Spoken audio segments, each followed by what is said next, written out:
What's up, everyone? For those of you who may not know, my name is Denzel Mensah. I'm an ENFJ, and I'm here with two beautifully minded ESFP Black artists. We have Chelsea Marie, and we also have Ashley. I profiled them both myself, and ESFP is their best fit type. And today I wanted to have a conversation on not only what their ESFP experience is, but also how that relates to their art. Because I think that there's a huge stereotype online that has some truth to it about ESFPs being just the type of hollow minded, like partiers who don't just only see things for what they are, very like impulsive, short minded, stuff like that, and don't really hold as much depth. And when I speak to each of these two, like individually, it is so far from the truth. I think that a lot of people might even mistype these two upon like meeting them and speaking to them. It also makes me further wonder, how many other ESFPs are out there that would probably be mistyped as maybe an ENFP or even an ENFJ just because they're intellectual or deep, or they actually are responsible, or whatever it might be, or they're artistic, not in just a singing type of way, but very symbolic way in certain forms. So I wanted to really dive into their art and how a lot of pretty much how a lot of the inspiration comes for them. But before we get into the questions that I have for y'all, I want to give you two the opportunity to just pretty much tell me about yourselves. I guess maybe actually we could start with that. Yeah, we'll go with that. So Ashley, you can go first. So tell us a little bit about yourself, and then Chelsea Marie. Yeah, so I'm Ashley. I do a little bit of everything, but I am mainly a creative director and photographer and a digital artist. So that's like the two avenues of art that I kind of have focused in on. A lot of my work focuses around my experience as a Black woman, kind of the things that I guess I don't explicitly think about, but kind of channel through my art sometimes. Um, so yeah, I'm a New Yorker, so you're gonna hear my accent a lot. Gang, What else? gang. Right, native New Yorker. Yeah, that's about it. Yeah, we'll go there. And then TM. Yeah, so my name is Chelsea Marie. A lot of people tend to drop off the Marie. So for short, I go by CM.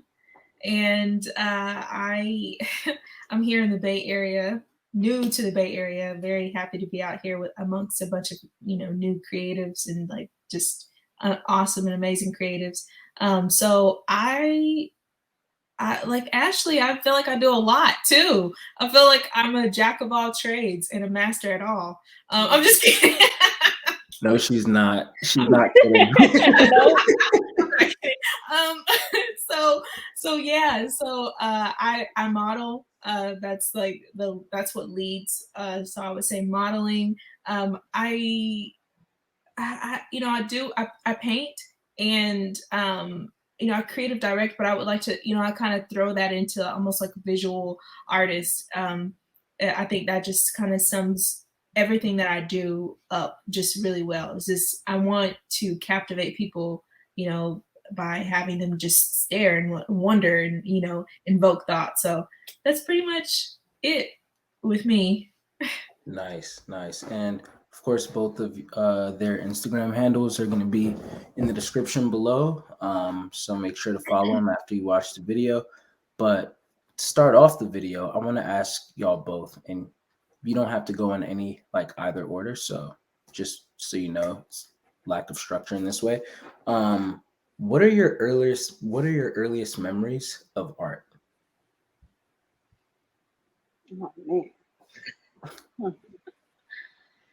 man. I'll go.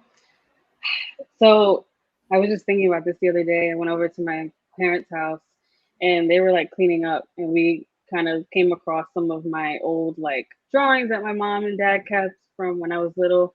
And we just started reminiscing about how I've literally been like drawing since I was 3.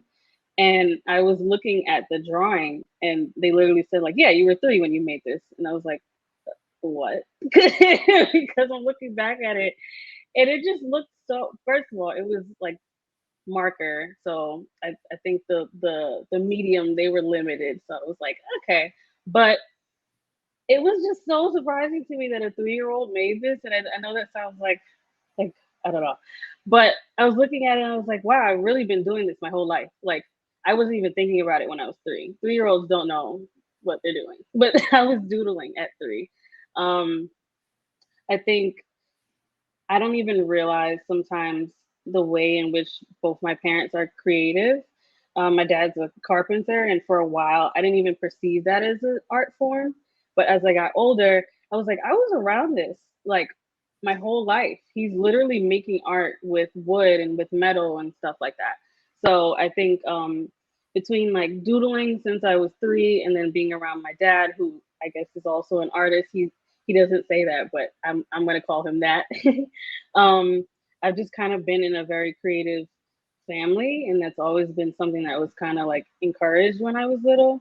Um, and it's really grown from there. Like it's literally just been like anything creative, anything that I can kind of put my mind to and make with my hands, I will go for it. Even if I don't have like the background or the formal training to do it, I'm like, I want to make a shirt. How do you make a shirt?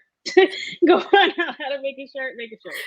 That's And I've crazy. been doing that since I was little. So yeah, that's probably like my earliest memory, just like drawing and then making whatever literally came to my mind a reality with my hands. I love that.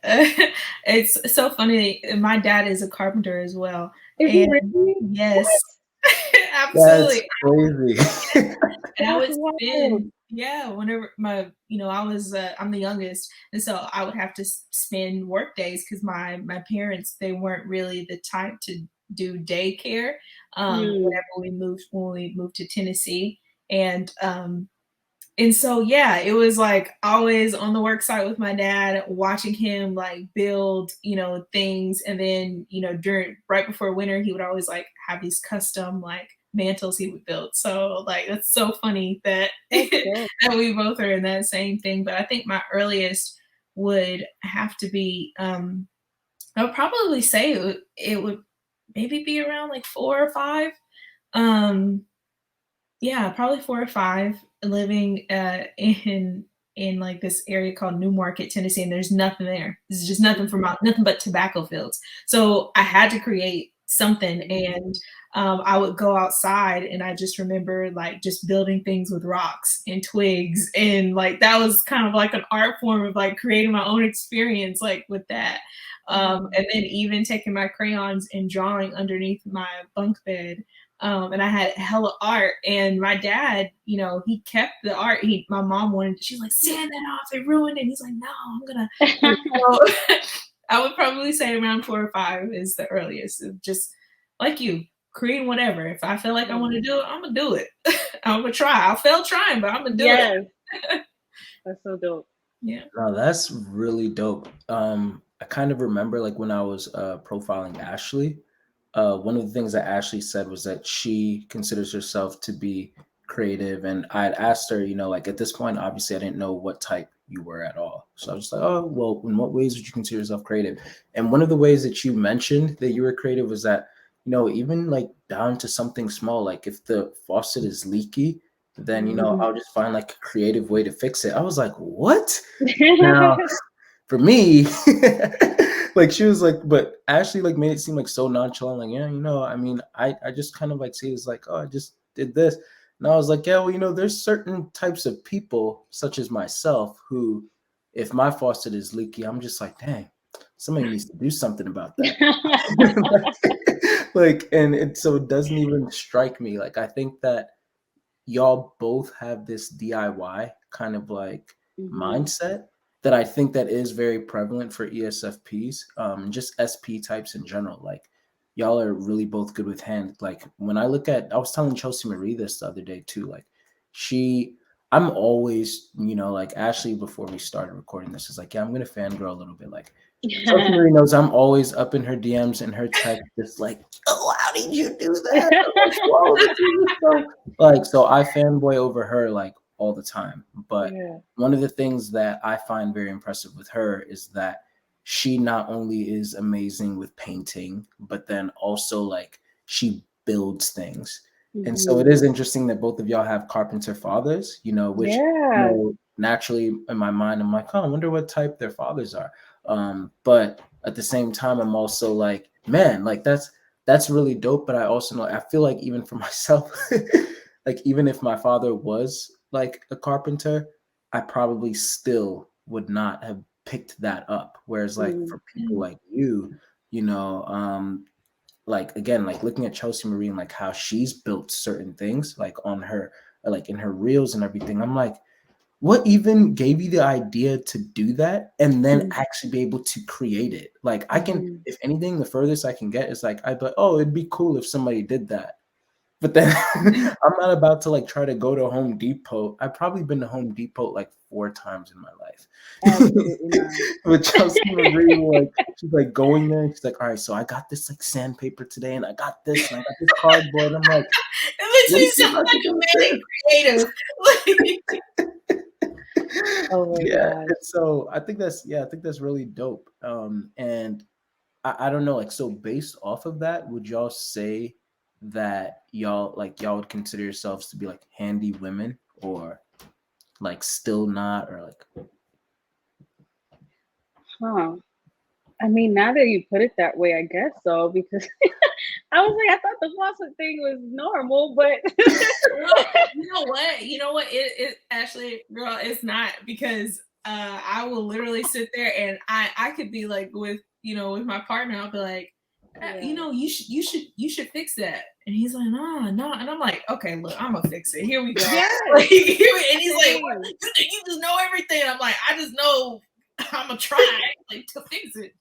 Exactly that. So, yeah, but, I feel like I'm a handy one. You know what? Push come to shove, and I could always be like a maintenance woman. Yeah, you gotta just think on your feet. I think that's really what it is. It's just like I kind of see things as like, yeah, I might not do it like the professional person I hire, but it's gonna work.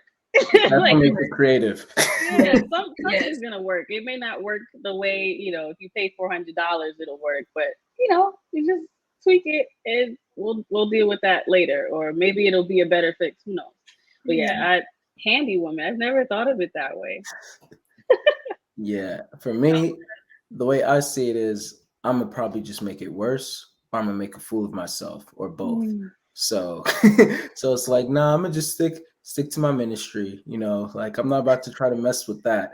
Let me call the maintenance worker in that way. So yeah, that's interesting that how y'all approach things in that manner. The next question I wanted to ask y'all was, what are your favorite artistic influences? I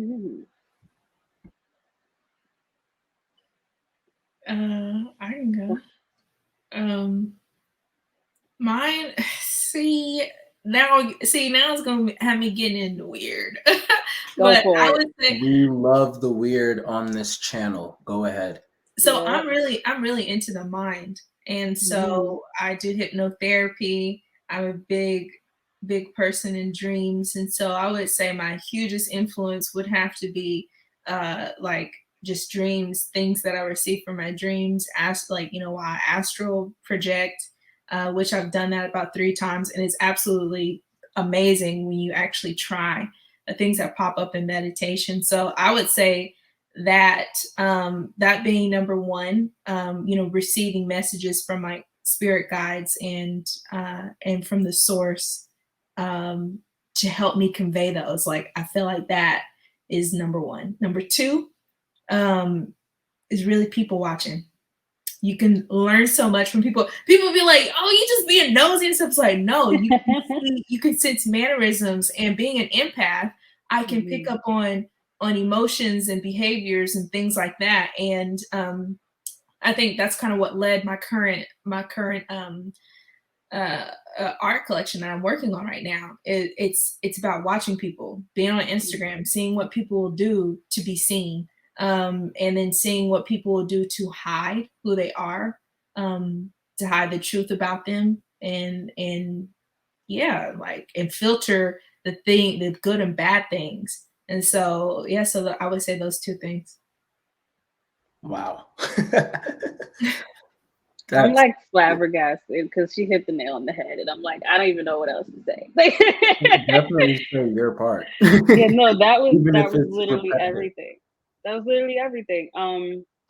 Yeah, I'm the same way. I think whether it's dreams explicitly or just the subconscious in general, like I think a lot of times I get in this place where I'm just going. But when I stop and kind of introspect, or I stop and pause and like people watch, like you said, that's where I get a lot of my inspiration from. So it's like, you know, those things in between the lines, the really like obvious lines, those are the things that I tend to convey in my art. And convey, and even in the way that I mean, this is art too, but even in the way I capture other people, as a photographer, it's like literally the lens that I'm using is an extension of what I'm seeing. And just the way that I'll crop it, just the way that I'll kind of like convey something that maybe wasn't as obvious, is I attribute that to my subconscious. And like you said, like dreams, I'm into like astrology, I'm into just like a lot of spiritual things, and I'm seeing that come out a lot more in my art. But I'm also seeing it come out in just like, you know, the circles that I run in, and I'll kind of convey that through my art as well. So that's just, I don't know, you you said exactly what I was thinking. um I think that's exactly like what's kind of coming through in my art as well. The project I'm working on now, the focus is more on like astrology, astronomy, Afrofuturism. And I think that the layers of that are things that I've just kind of been unearthing myself just from just observing. Like, you know, I live in New York. There's all kinds of crazy people here. There's all kinds of amazing Good people stuff, I here. know. So yeah, that's definitely exactly where it comes from. Wow. Have you astral projected as well, Ashley? I I have tried. I've tried, I think maybe like 4 years ago now, but I really just been doing a lot more research. It's been a lot more like gathering and collecting information right now. I'm in that phase before I kind of dive back into the doing.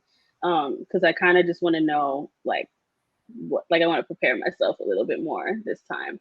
But yeah, I've definitely looked into it. So I think that's super dope that you've done that, and that a lot of your inspiration comes from doing stuff like that. That's dope. Thank you. Yeah, I love what you said about, you know, the lens, the camera lens, like, and being able to capture certain, because it really is just like an extension of your eye and us seeing like what you see. I love that, because it's like it makes me want to be like, let me see everything. Like, what do you see? Like, put a camera to your face all the time so I can see. I think that's beautiful. I love that. Thank you. 100%. 100%. Y'all kind of actually bled into one of the other questions I was going to ask after the next one, but I'm going to just skip to that, which is pretty much, I wanted to know y'all's views on symbolism and pretty much the spiritual realm. So we were going to get weird anyway, CM. Love it. Yeah, I can go. I think so. It's such a funny thing.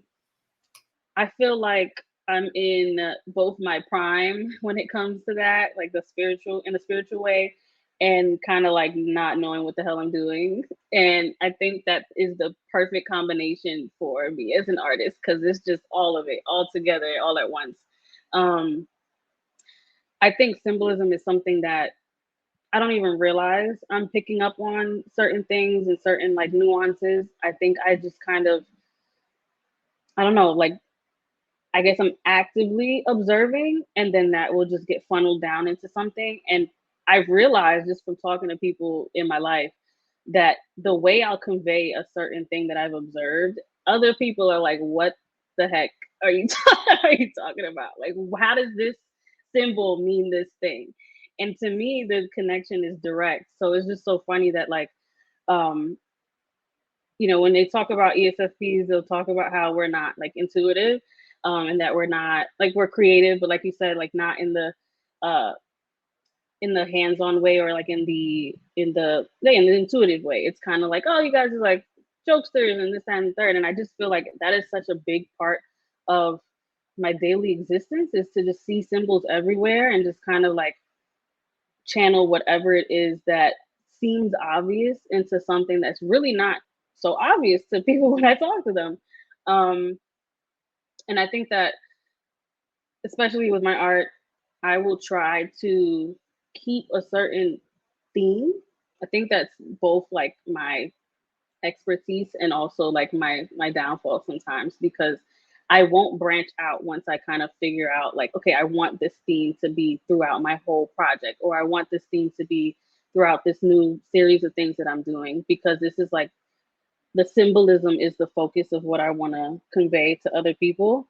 And I can kind of just run with that. I think there's symbolism in almost every piece that I make, whether I intend to do that or not. I'll kind of just sit with it and realize like, oh, wow, if I add this, then this can kind of, you know, highlight this part of this experience that I'm thinking about. Or, oh, if I, you know, add this piece of information, somebody could have this in their home on their wall for like 3 years and not notice it, and then notice it one day and be like, oh, wow, I wonder if this is connected to that. So yeah, I think that's something that's a really huge part of just me as a person, and then definitely part of my art.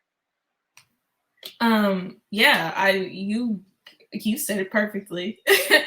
We just here. Wavelength, I love it. Yeah, I think symbolism is great, because I think it's great and it's really important to have what I like to call just something that would trip people up, like an obvious symbolism, like where it's so blatantly obvious that if you are on a certain level of consciousness, you'll think it's one thing, but if you are on an elevated level of consciousness, you will see it. And a long time ago, before I really kind of fully led into this, into like, basically, I guess like art, owning my artistic side, I would be like, I feel like that's weird, only because I felt like other people were calling it weird, so I felt like I had to call it weird too. And then now I'm just like, no, that's hella deep. I want more of that. And as far as like, whatever I see like out in the world when it comes to symbols, I will always bring it into what I call like my auric field. And like what you saw just there, I saw a symbol and I bring it down because I'm like, let me know what that is later. Like, so I can always like keep an inventory of like, ooh, I remember when I saw this and this and this, like the symbol that I just saw right now, that's alignment. Okay, I'm in alignment. So I need to figure out like, how can I incorporate that into like what I do every day? And what do I need to know? Like, what do I need to pay attention to right now? Like, so that way I can, I don't know, I guess just try to just I don't know. I don't want to necessarily say shift consciousness for other people, but just allow people to explore it, through like, that means this, but also what could it mean? Because it's too obvious, I don't know if I just talked in a circle, but. Nah. I love that you said that. Yeah, that makes total sense. I guess just to make sure, how would you describe like the difference between like being in a higher consciousness, I think was the words that you used, CM, versus like the lower consciousness? I think it's more instead of looking forward, you're looking up, you're looking outside of yourself. You're looking in a perspective of like, what does this mean outside of me? I guess I think that's basically it. Because a lot of the times when you see symbols, like when you see certain things, you automatically want to put it on to you. And I think the quickest way for anybody to reach consciousness is to look outside of yourself. What does this mean for the world? What does this mean for all of us? And not just me, and how this benefits me and stuff like that. I mean, granted, at some point you have to start with yourself, but then it's like, okay, I'm going to be conscious and see myself in this piece of art, but then what can I see for what does this mean for all of us? Wow. That's beautifully stated, especially like, as an ESFP, Thank you.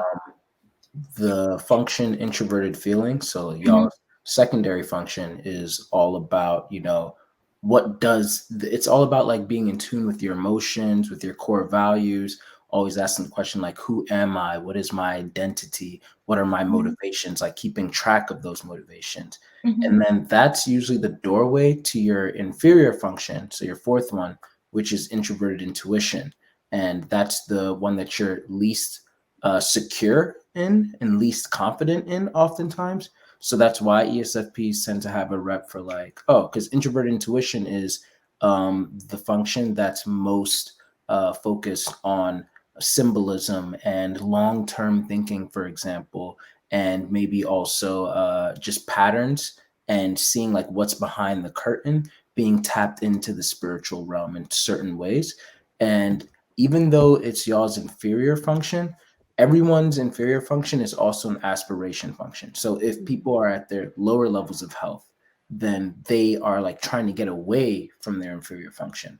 But if they're on their higher levels of development, then they're trying to make space for that inferior function. That's at least how Carl Jung wanted to put it. Like he said, to integrate the inferior function in a way. So it's not necessarily like you're trying to develop it and make it like overpower like all the other three functions in your stack. Because honestly speaking, like, like CM, David, for example, he has introverted intuition as his dominant function as an INFJ.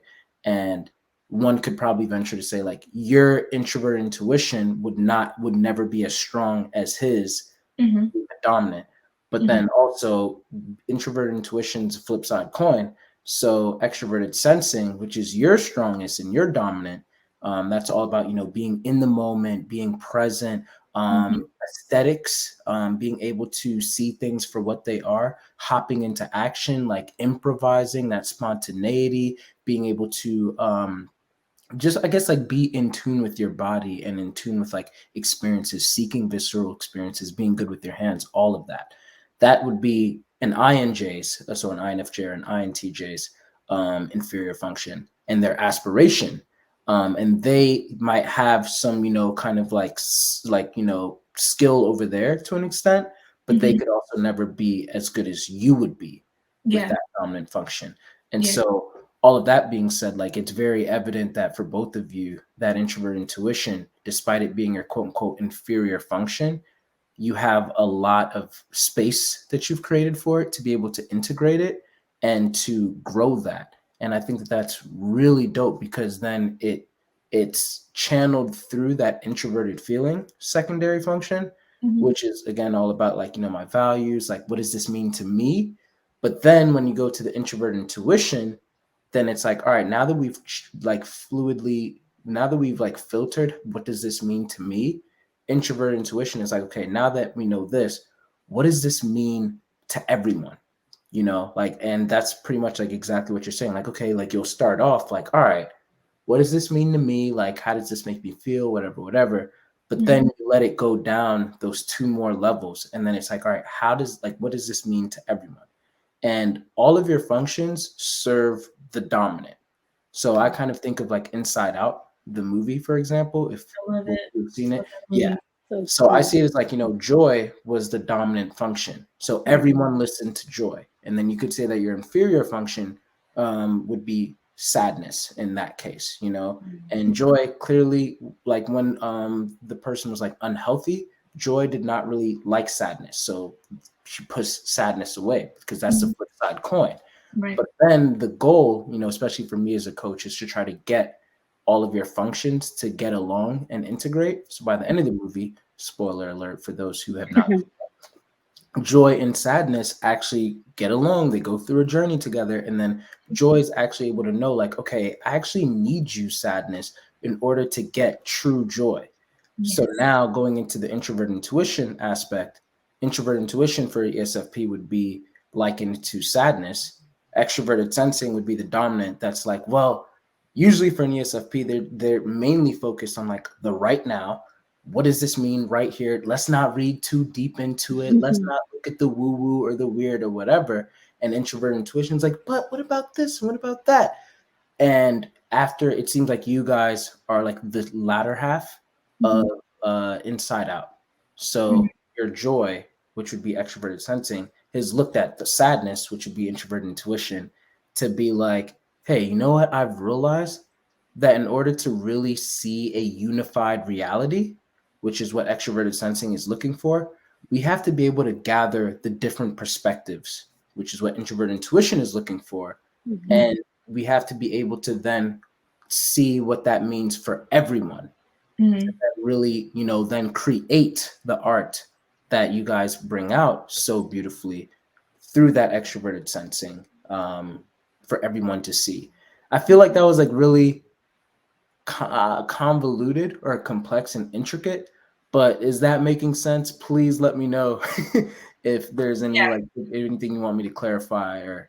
No, it totally makes sense. Especially, Yeah.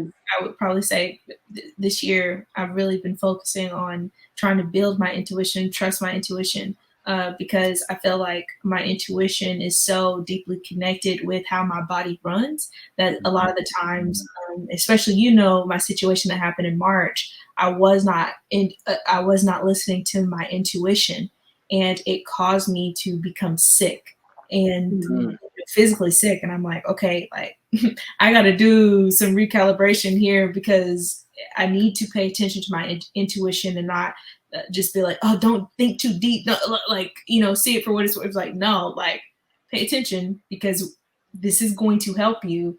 This is going to keep you functioning. So yeah, it's perfect. Yeah. Yeah, you made space for it. That's beautiful. Yeah. Yeah, I think the analogy was beautiful with Inside Out. Like I love watching movies over and over again, and I think I've watched that movie probably 3 times or so now because I gain some new perspective each time I watch it, and even that I hadn't really like thought about. And I think that analogy was an amazing way to describe exactly like the relationship with intuition. It's always kind of been in the background up until a certain point, and now I actively try to integrate it because, like Chelsea Marie said, when you ignore it, like your dominant function or like the way that you move through life is kind of like, like, hello, there's a flag, like you need to pay attention. And when you don't pay attention, then it's gonna make you pay attention, and that might not be in a way that's healthy for you. So I've definitely been actively trying to do that, and I realize, like, you don't even think about it sometimes, but you're kind of built to do things in a way that you're not conscious of all the time. A lot of times it's just so natural to you. And I've realized that when I don't tap into that or when I try to ignore it, I get to a place where, like she said, I'm like physically not aligned. I'm physically not in a good space. I can't move and flow the way I'm used to. So integrating that happens naturally, but when you really tap into it and try to integrate it in a healthy way, it's just like a different level. It's like a different plane of trying to flow. And I think that, yeah, I love that analogy. I'm gonna write that down. Nice. Yeah, for sure. I've only seen Inside Out twice, but yeah, the last time that I watched it, like I was like, yeah, it's emotions that they're presenting, but it can definitely be likened to cognitive functions. Like, oh, joy is the dominant, and then sadness is the inferior, and then you have the middle functions there they're not as dominant in leadership, but they're not as opposing or polarity to joy, for example. So yeah, I definitely recommend looking at it. It's like, oh shoot, like it's really interesting. I use it in my coaching a lot. But I also did want to ask, going right on along there. So for both of you, how in tune with your emotional world and your emotional experience would you say that you are? And can you tell me a little bit about that journey?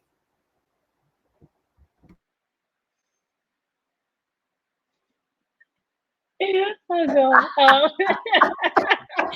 woo, okay. I was Oh like, this is gonna man, be the this doozy part. this is what would definitely indicate oh, not ISFP, or INFP. Chelsea Marie actually used to identify as an INFP. And we actually did a video together when we first met on my channel, and I rolled with it. It wasn't focused on INFP. It was focused on a whole different topic of like if men and women can be friends, just friends. Platonic relationships. Yeah, but I was like, okay, you're an INFP, cool. We'll just roll with that. And then the more I got to know her, the more I was like, she's deep and stuff, but I don't think that she's an INFP. Yeah. And that's what led me to do our profiling session, which took like 3.5 hours. Not because, it was that hard, but you were just so interesting. But anyway, yeah, if you're an INFP, that FI, that introverted feeling function, would be dominant. And so asking about your emotional experience would just be like, well, But when it's your second function, then it's the place where it's like harder for people to go to because your second function is the opposite attitude of your dominant. So if your dominant attitude is extroverted, then your secondary function is going to be introverted. And people don't want to go into their introverted functions like too much. And then, if your dominant function is introverted, then your secondary function is going to be extroverted. But anyway, that's funny how y'all really just both went crickets on me like that. Yeah, I kind of was like, where do I start? I think I asked you when we did our profiling session, I was like, you sure I'm not an ISFP? Because I see all over the place like these stereotypes, like the artist. And I'm like, I am that. Like, don't take that away from me. But at the same time, like, you're totally right about that being something that I have to actively access and be conscious of. And I'm in therapy. I've been in therapy for a while now. And I think the therapist that I have now she's amazing. Like she's the best therapist that I've had. I've kind of like been around the block with therapists, and she is really someone who's helped me to even identify that I really skip over that emotional part of me sometimes. I really just keep it pushing. And I didn't realize that. I'm like, oh my God, I'm so sensitive. Like so many things bother me. Like I'm always picking up on other people's emotions. Like Chelsea Marie said earlier, like I'm an empath. Like I cannot be comfortable if like other people are super uncomfortable. Like it will just start affecting me. So like I really, I didn't realize how much I skip over it or how much I'm capable of skipping over it. But just like you said, like it would be spilling out of me if I was like an INFP or ISFP. And I think that with the therapy, just acknowledging the fact that like I also need to make space for my emotions, and that it's something that if I don't make space for it, the burnout is crazy. I can do it on a physical level. I can, like, my body can physically keep going. But mentally, I'll just be somewhere else. And mentally, I think that I'm getting to know and like re-know myself, really like re-identify with certain emotions. And I guess that's a funnel for the intuition, part of the stack too. It's just like once you really know yourself, you can get to that place where you understand as a collective.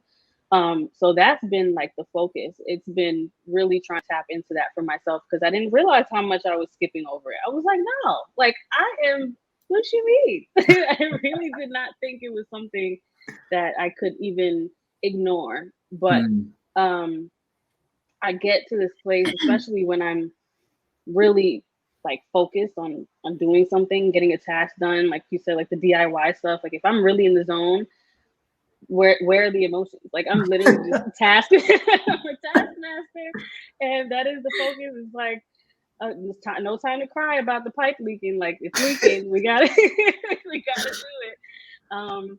So yeah, it's definitely a new thing for me to kind of like identify. Like you are a sensitive person, and because you're a sensitive person, you might be sensitive in these ways by default. But knowing yourself and really sitting with yourself, doing the introspection part is such a crucial factor of, I think, my development recently, that I'm just in a very different space where I'm like, okay, yep, it's time to cry. Or like, okay, it's time to like really sit with these feelings. And then use it, like really use whatever it is that I come to, however I sit with those feelings, however I channel it, use that, because it really does serve me to tap into that piece of myself and not ignore it the way I used to ignore it. So Mm-hmm. That's big. Yeah, I definitely I don't know if I would necessarily say that I ignored it, but I definitely would absorb other people's emotions so much that I would have to really think like, am I really feeling this way? Like, am I feeling this way, or is it so much this person's feeling towards this particular thing, situation, person is kind of I'm absorbing that, like, you know what I mean? And so I had to like kind of like just reassess every time I'm around like certain individuals, like, okay, they have very dense emotional energy, and I am not going to absorb this because I know, you know, it could be something that's like, oh my gosh, like I hate sponge cake. And then I'm like, well, sponge cake does have a tendency to be dry. I don't think I like it either. You know what I mean? So it's like, do I really feel that way, or is it just kind of like me absorbing that? And I think that's the one thing that I'm working a lot with my therapist is how does Chelsea Marie feel? How does Chelsea Marie feel? Because 99.9% of the time, I don't give up a lot because I've never really sat in like, what do I feel like, what are my emotions about it. And so a lot of times people, oh, you just don't care. I was like, actually no, I've not explored the emotion behind that. Wow. And then even when it comes to like wishing people happy birthday, because I think I'm an acts of service kind of person, words of affirmation are kind of a little, they make me feel emotions and make me feel emotional. And I realize that when I really start talking emotion, or to give. Huh? To receive or to give? Just slightly to receive. I'm just like, because I always want to be like, humble yourself. I can't be like, yeah. I'm like, thank you, appreciate it. You know, I get weird. And then like, you know, when it comes to like telling people like how I feel about them, I could start and like even with, you know, DZ or I'm like, I really appreciate you. And I'm like, damn, why am I crying? Why? I'm like, I don't want to talk about this. So, you know, happy birthday. I'm so thankful that you're alive today. Today is one of my favorite days of the year. That's it. Yeah. I don't cry because I realize I am a big teddy bear. I cry a lot. Man, that's really so interesting. Because yeah, so bringing it to like the psychological aspect, for the ESFP, dominant function, extroverted sensing, like we explained, or the nickname for it, to keep it even more simple, sensation, by Personality Hacker. So again, being in the moment, you know, aesthetics, hopping into action, being in your body, all of that. But then that second function of introverted feeling, or authenticity as the nickname, the one that y'all are talking about, like avoiding, if you kind of avoid it, then you get into what we call a loop, which is when your dominant function and your third function, so the one right behind authenticity, start, you know, getting into cahoots. And they do that because they have the same attitude. So they're both extroverted in your case.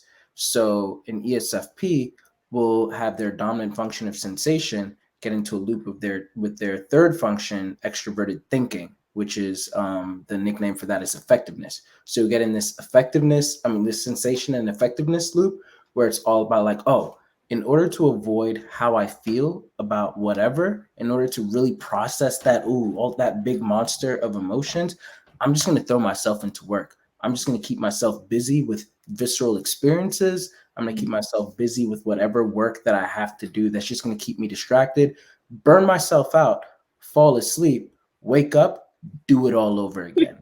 Anything to continue to avoid that. And you know what you might do is you might look at that ball of emotions and grab something real quick, like one or two things from there, and then close the closet again, like real quick. And you're going to use the two emotions probably as a tool. Like, oh yeah, this will probably work really quickly as like this art piece kind of thing. And, or this might work over here. but then you're not really like allowing yourself to go into that closet and sort out all of these emotions because you're still in that loop.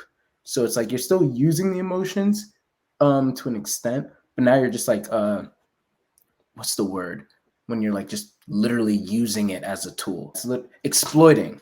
I think it's exploiting. Yeah. Like Okay. you're pretty much like exploiting it for your just for like that main beneficial use. So you're not really processing the emotion. You're just like, oh, you know what? Actually, I think that there was something really cool in that closet. I saw something in there that I could just throw onto my piece of art real quick or something like that. Yeah, that makes a lot of sense. And I think sometimes it's a little difficult to want to really kind of pull all those emotions out because a lot of the times, especially with the world that we live in, you could seem unstable. Mm-hmm.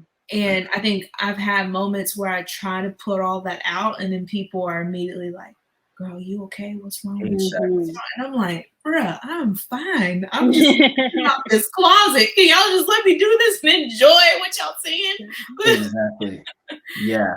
And then it my makes wife, me like, put it all in the closet. yeah, my wife is an ISFP, so she has the exact same functions that y'all do, just introverted. So her dominant and her co-pilot are reverse of yours, and then her tertiary and her inferior are reverse of yours. So for her, what comes first is the emotions. So she's always in the closet.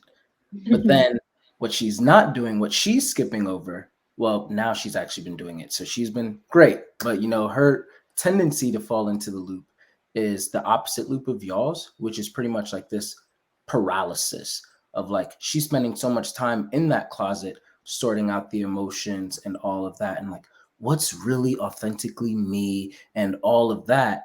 And then also like, okay, what would be the best to put on this reel and what would be the best to do this?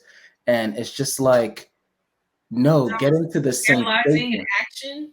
Yes, exactly. Like get like because then her second function would be y'all's first one, so y'all's first one is hopping into action, but then y'all could overwork. For her, it's never going to be like overworking. It's going to be the opposite, where it's just like I need to get into work, but I need to finish cleaning up my emotion closet first. You do that all the time.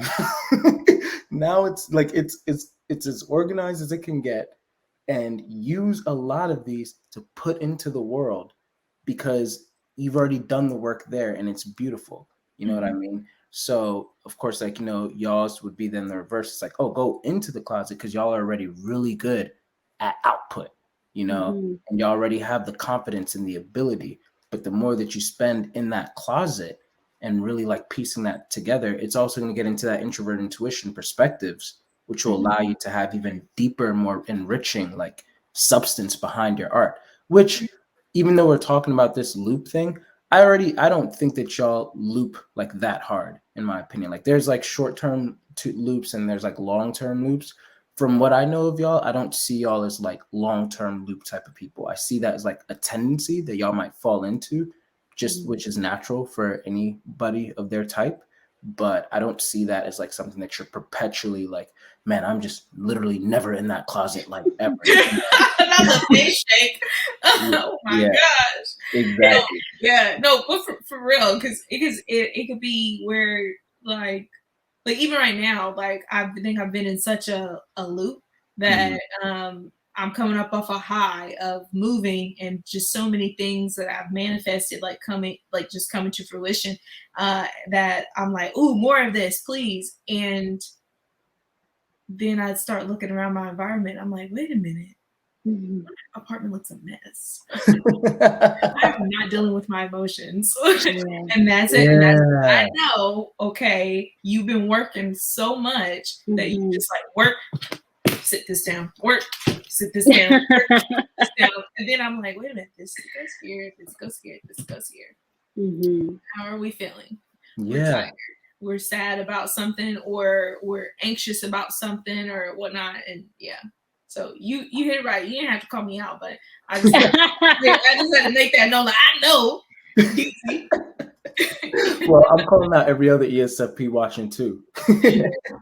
But speaking of calling out, I remember that Ashley said in the profiling session, she said something along the lines of she pretty much has to have her emotions resolved before she's even able to do a lot of the work that she does, which would go back into that like looping, because you said that you can physically feel your emotions in our profile session. You can feel like, okay, I'm just not right within, and then that's not allowing your work to be at its best. Could you say a little bit more about that? Yeah, I have a perfect example from yesterday, guys.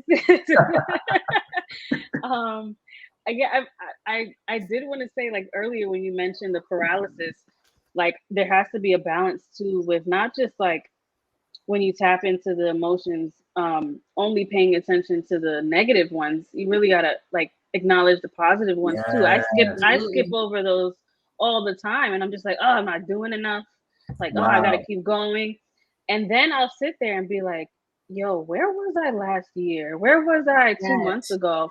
And I've been trying to actively do that a lot more now, because I mean, I suck at it. So we're still working with it, but I really try to do that actively now, because I think that loop that I do get in keeps me from identifying how much progress I'm making. Because so that present. It's so present minded that I'm just like, oh, like, you know, I got to do more, because the next thing I thought of, I haven't executed yet. And so I got to keep going until that goes. But then when I sit there and I'm like, okay, did I even have this skill last week? Like, did I even, you know, like I'll skip over that. So yeah, what you mentioned, and what I mentioned in the profiling session is like, it'll really feel like a disturbance. So yesterday, I was out and I went to this event in Fort Greene Park in Brooklyn, and it was like an all-Black event, and it was just really like, it was just amazing to be there and just see like all the folk getting together and dancing and laughing and joking. And that was something that I really wanted to take with me into the week, because I think that that high of just like being around all that positivity was really good. And something came up and I was just like, it like emotionally just was not, I was not okay. Like I just was overwhelmed. And I was like, what kind of week am I going to have now? And I say the week because I really, I think so like one day at a time sometimes. And like, I can only think about this week. I cannot think further than this week. And I was just really sitting with myself like, okay, I can feel on this Sunday evening that if I do not sit with myself and check in with myself, that will be the tone for my work week. And it will keep me from doing what I really want to get done this week. And even if on a physical level, like I said, I'm able to do it, like keep going, it's not going to be the kind of work that I'm happy with and the kind of work that I look back at and I'm like, this is good. This is going up on my store. I want to sell this, or I'm going to post this like photo shoot. I'm not going to feel good because it didn't come from a place where, even if it's like negative emotions, because I definitely have art that came from negative like sources, but I identified that source and I was like, this is the outlet for that emotion right now. Even if it's not that, it'll just feel like, ugh, like for the whole week. I'm just like, I'm not right. I need to get right so that that natural flow is just like dipping into the source of emotion and kind of just keep going, dip in, keep going, because that's like the natural flow for me to dip. But if I'm just like sitting in it, it's not right. It's like, it's not okay. I can't bring myself to really feel the motivation to keep doing what I do best. So yeah, that was definitely interesting when you said the paralysis, because I have been trying to, you know, FI a lot lately. And because it's not natural for me for that to be like a dominant thing, I've acknowledged that that's not my natural like mode of functioning. It's been weird when I sit with it too long. Like if I sit with it too long, I get stuck. And then I'm like, I can't do anything. It really is a balance between like, okay, you can dip in, but then you got to go because that's what you do best. Like you got to keep moving. So yeah, that's really insightful. And yeah, that's definitely one of the biggest tells between like an ESFP versus an ISFP, who would have the opposite problem. It's like, yeah, you know, I'd sit in it forever, but then I need to go. Like, again, it's really just so funny how often Chelsea Marie comes up in this household for my but like once again, like, you know, because I with Jamila being an ISFP and everything, like, you know, I'm trying to help her to also like put herself out there, and she's come such a long way since like we met at like 18. Now we're 27. And she's been putting out reels and like really putting herself out there, going to open mics and everything. Whereas like we have ESFP friends who started off like already just going to all of these open mics and like, you know, doing stuff and just putting stuff out there.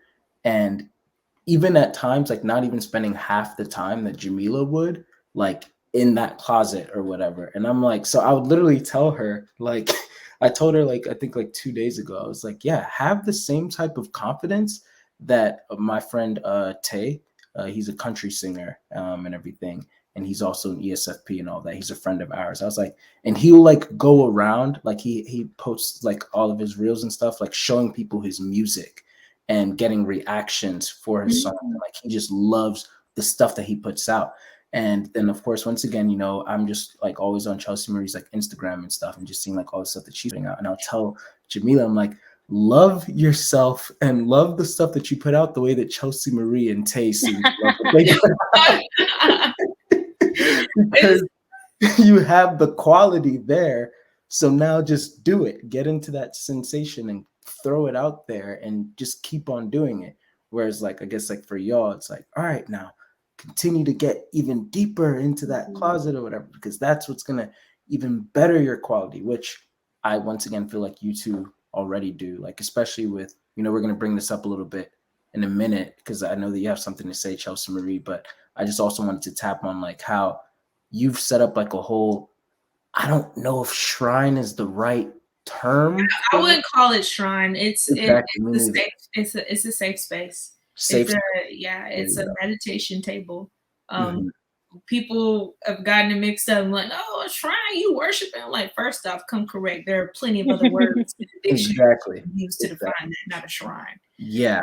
Like, no offense to you. No, it wasn't offensive. I mean, I came off saying like I wouldn't call it a shrine. Yeah. But you knew what I was talking about. Yeah, I like know exactly what you were talking about. Yeah, it's a safe space. It's a safe space for me to greet my higher self and me to accept whatever wisdom I need to, you know, because all the answers are already within us. Everything we need is already within us, because I feel like when we come here on earth, the source, God, already instills that within us, and it's for us to actually explore that and to find that out. That's where, you know, when people be like, oh, I heard God say, and it's like, yeah, but that was already implanted. That was within you. You just had to sit down and allow that to be, you know, to be revealed to you. And so that's what that is. Yeah, exactly. And I feel like that's a very beautiful way that you get into FI. And you also have introverted feelings / authenticity, shorthand for FI. And then same thing with introvert intuition, you know, like that inferior function. So you tap into both of those through that safe space, which is you pretty much being in that closet. And I feel like potentially like the more that you're continuing to do that, then the more quality that we're going to see behind your art. Like, and again, like with the symbolism that you bring up, like, you know, sometimes we'll video chat and then you'll show me like, oh, so look at what I'm working on right now. And like, I remember you had that one, I don't think you've posted it, so hopefully I'm not spoiling anything yet, but like, oh, it's okay. It's all good. Okay, cool. Yeah. Like you had one with like the staircase, and then there was like a blood moon, if I remember correctly. It was an eye. It was an eye. Yeah. And you were explaining everything behind it. And I was just mind blown. Yeah. And I feel like that painting yet. And it was a gift. It was a gift for someone. So got you. Yeah. And I feel like that's like, and that's just one example of like many that's like, okay, clearly, again, that introvert intuition piece is there for ESFPs that, you know, it's not talked about enough online and everything, but like for very developed and healthy ESFPs, especially as artists, like you'll see it in their music, you'll see it in, you know, a lot of things that they just do overall, and you'll see it in their art. Ashley said in our profiling session how she might not always see or process the symbolism like in her everyday life that she's collecting. And it's probably not like a part of her everyday life in that sense. Of course, it's been a few months since then, so maybe even that's like changed a little bit, but you definitely knew that was always showing up in your art. And I thought that's like really interesting, whereas like for someone who has like introverted intuition like higher, such as like an INJ or an ENJ type, then that's always something they're paying attention to. And so for me, like as an ENFJ, it's like I'm always in that introverted intuition because that's my second function. But then it's like I have to zone back into, like it's more of like instead of zoning out, I'm always in a zoned out state. So I zone back in and I'm like, oh, reality. Oh, wow.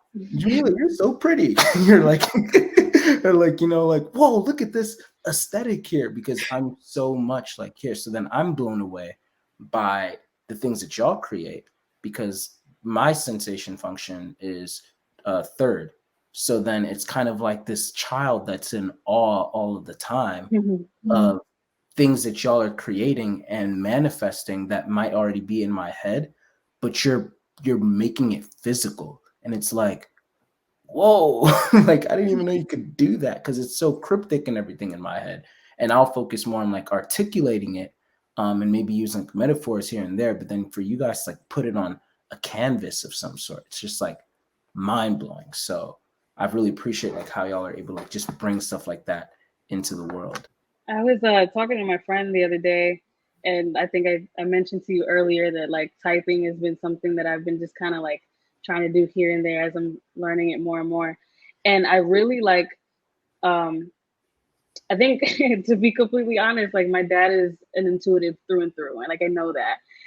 And so when I kept hearing like ESFPs being described as like shallow and very surface and very like, not deep as individuals, and then I got typed that way, I was like, there's got to be something wrong because I feel like I'm such a deep person.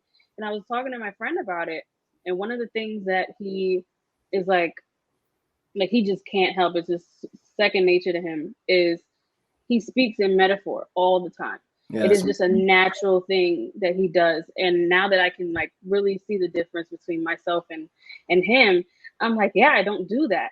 But then he made a point. He was like, well, your art is the metaphor. Yes. And I was like, oh, I just love that, because I wasn't, of course, like if we're not an intuitive, like you're not an intuitive, but I think because there's a depth to some of the thoughts I'll have, but conveying it is something that comes through in just like how I, express myself with my art.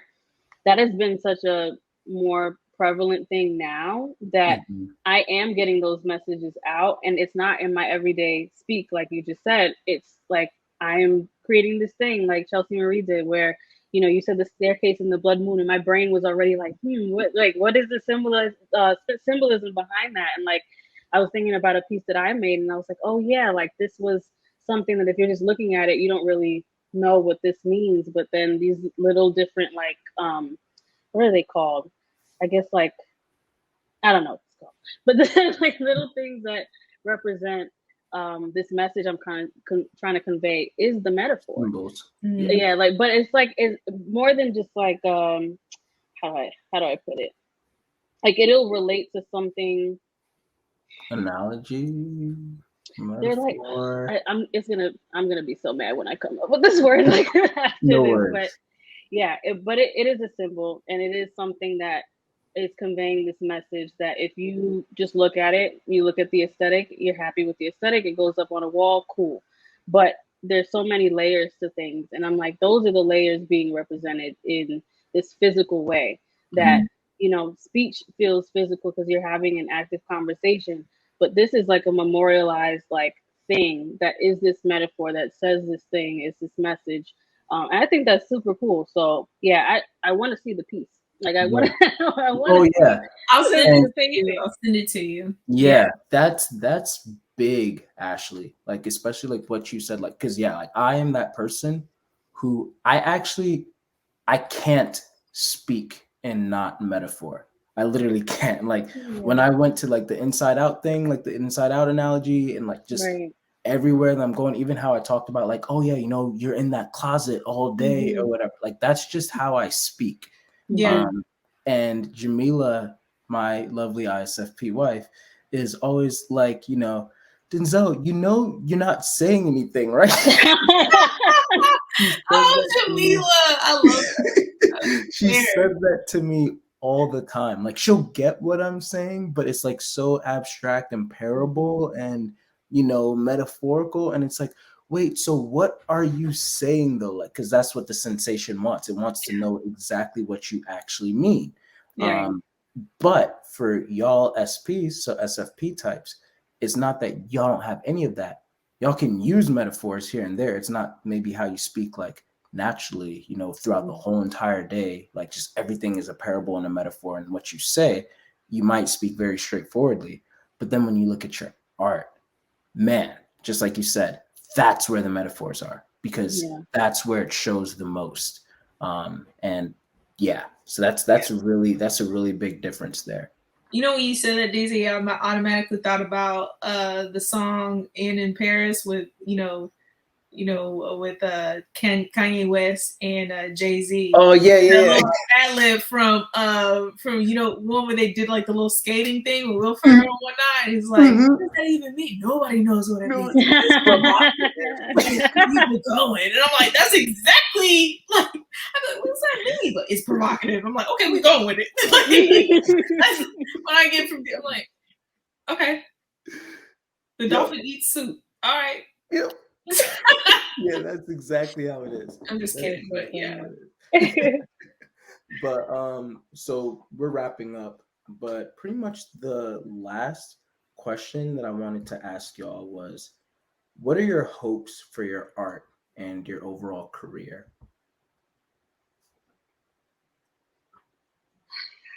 It's a big one. I mean, I kind of already told you about. You want to go, Ashley? Sure. I mean, I needed like 2 extra seconds. So like, what? I can go. I've actually already talked. We talked about this like recently, actually. Yeah, go for it. Yeah. So I think mine is for my career, for anything and everything that I do. I want to be loved, and I want to enlighten, and I want to inspire, and I think I think that's just in everything that I do. It's like if I move in love. And if I always choose to just inspire people to be better and to also then give love to other people, I think I will always be successful. I think I will always, be doing what I'm supposed to be doing. And so I think that's what I want for my career, is to captivate people, make people think, stop what you're doing and really think, kind of be like, am I doing this? Because I always ask myself every single day. Like, I feel like, every single day it's about like, with no matter what I'm doing with art, and I feel like that's why it takes me so long sometimes to complete certain pieces, because I have to ask myself, am I just completing this so it looks aesthetically pleasing and it's because it's it, or am I really, do I have something? I'm not like people who can create art, like who can do that stuff and who can create a whole art collection in a week. Wow. Wow to you. I can't. Because I know I want every single paint stroke, every single layer to be a reason so when you sit there and you look at it, every single time you look at it, you see something different, and it's causing you to stop and reflect, and it's inspiring you to go deeper as you go deep within, like looking at my art, and whatever I do, whether it's like modeling or, whatever, you're also going deeper within yourself. So that's what I want for my career, is really just to love and enlighten people and inspire people, and allow us to raise the collective, and us be better. That was beautiful. I love that. Thank you. Oh man, that's a beautiful way to put it. Thank you. I think that's kind of like where I was going with the extra 2 seconds, because it's definitely shifted for me. I went from feeling like, I just want to, feel freedom. I just want to wake up and feel like I have freedom in what it is that I'm doing, whatever that looks like. But I'm definitely getting to a place similar to you where it's more like I keep gravitating towards like this impact, this like evoking something from whoever is experiencing whatever it is that I'm doing, and having more purpose and having more meaning in every step that I take. Mm-hmm. And so I've been sitting with that a lot more. And it's like, if this isn't something that, you know, is layered, it's not just the, you know, the frou-frou, the pretty, I'm not going to feel good about it. That's been something that's more and more every day. I've been sitting with my art and I'm just like, if it doesn't, you know, resonate with wherever I am right now and wherever I might be, I'm not happy with it. You're not going to see it. Sorry. And however that long that takes is however long it takes. Because I want that impact. I want that emotionality. I want to connect with whoever is observing, whoever is viewing, whoever is just like, you know, even if they don't intentionally come upon whatever it is I create, it's there for a reason. I feel like that's the meaning in itself. Like you came upon my page, you came upon whatever it is that I'm doing for a reason. And I want you to connect and resonate with whatever it is that I was trying to convey. So that's definitely been something that I want going forward. And I'm such a busybody. I'm such a hands-on person. Like I'm always doing something. So I think I want all those somethings to feel like they're going towards this one goal and one purpose.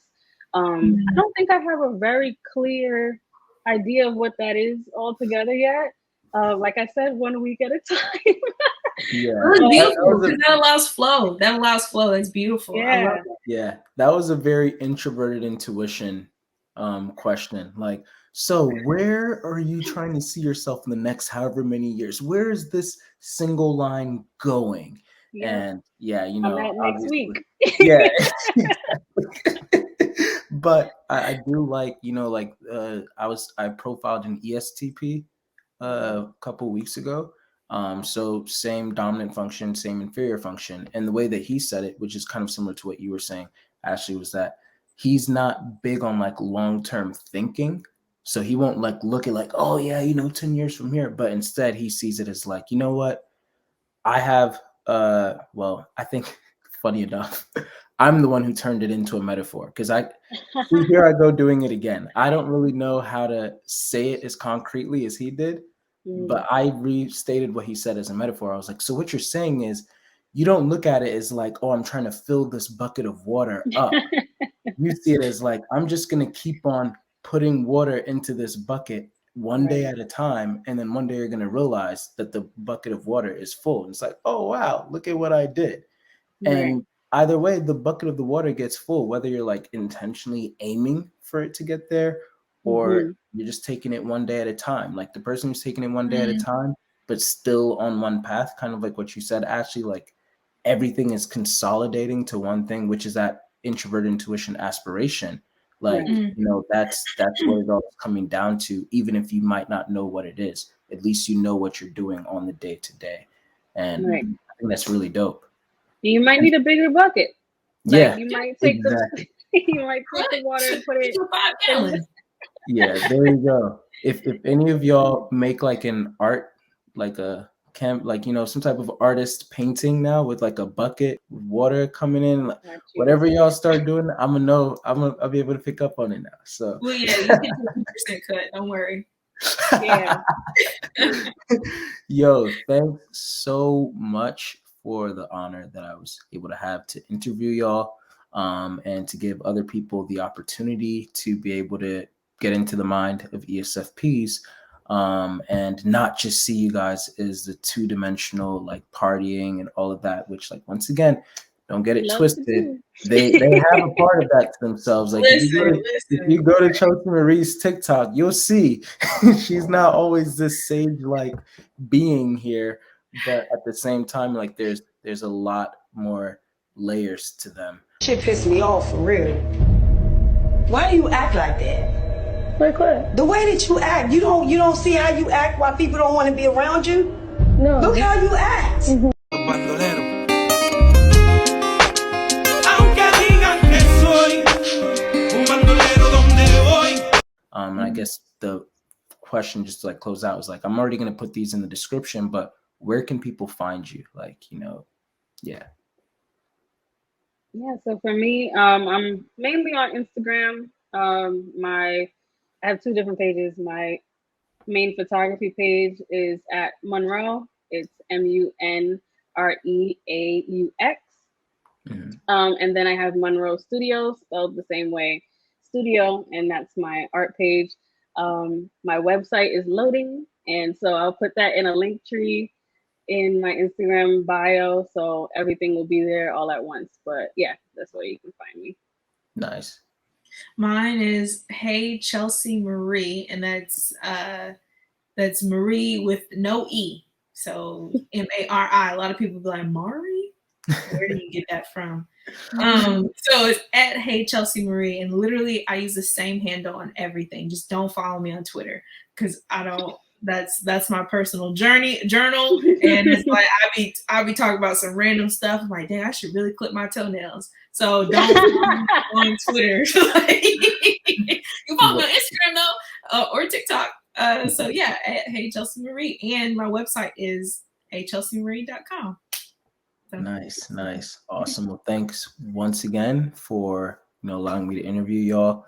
This is great. I really appreciated this. This was fun for me. And thank everyone who took the time to watch this. Make sure to check out the description to see more from Chelsea Marie and Ashley, and share this with an ESFP friend or somebody who has stereotypical views about ESFPs. Enlighten them. Yes. Ashley, it was a pleasure. You're such a light. I love this. Like we're definitely gonna connect after this. Thank you. Oh yeah, girl. I'm coming to New York. I'm coming. Yes. Yeah, y'all about to party. I do everything. Don't worry about it. Thank you for taking time to watch that video. If you watched it, whether it be on regular speed or 2x speed, I appreciate it. And if you don't mind hitting that like button for me, it really helps this humble channel out. Also, if you haven't already subscribed and you like the content that I make, then be sure to subscribe and hit that bell button. That way you'll be able to keep in touch with all the new posts that I make. And then also be sure to check out my playlist, where you'll be able to find a lot of my older videos, because I think that a lot of those have some great quality content too. But anyway, thanks again for watching. Make sure to leave comments, questions, book me for coaching sessions at denzelmensah.com, and God bless.